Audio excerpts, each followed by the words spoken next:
In these aquaculture pools, researchers feed thousands of trout, one of the main farmed fish in Europe. Their diet relies on catching wild fish.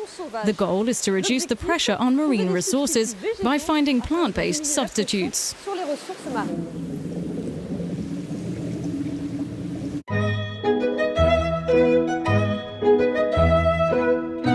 Some 50% of the world's consumed fish comes from fish farms. In Europe, most species are carnivorous. Their food contains fish meal and oil from smaller fish caught at sea.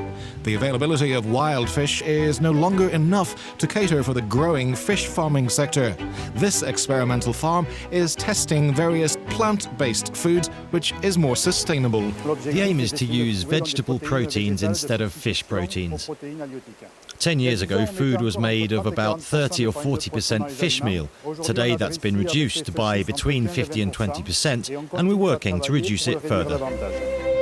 A large-scale European project has examined this shift to very low levels of fish meal and fish oil for the 5 most important species in Europe: rainbow trout, Atlantic salmon, carp, sea bream and sea bass. Throughout the life cycle of the fish, growth, health, reproductive capacity and nutritional qualities have all been scrutinized.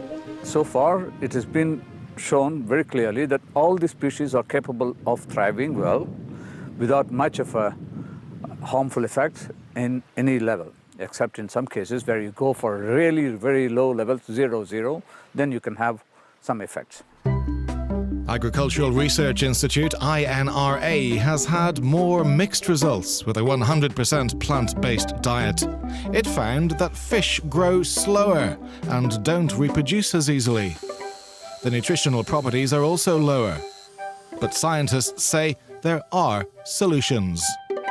With plant-based foods, there is less omega-3 fatty acid in the flesh.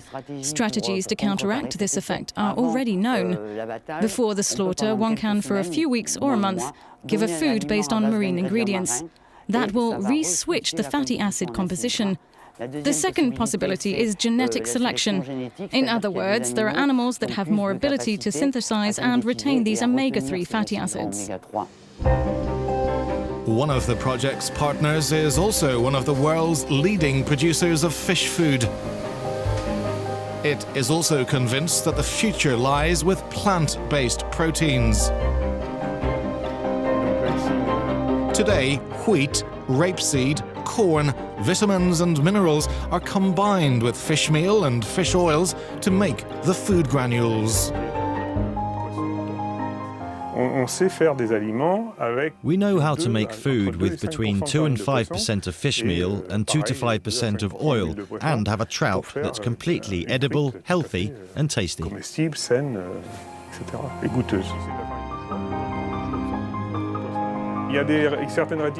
There is a certain reluctance.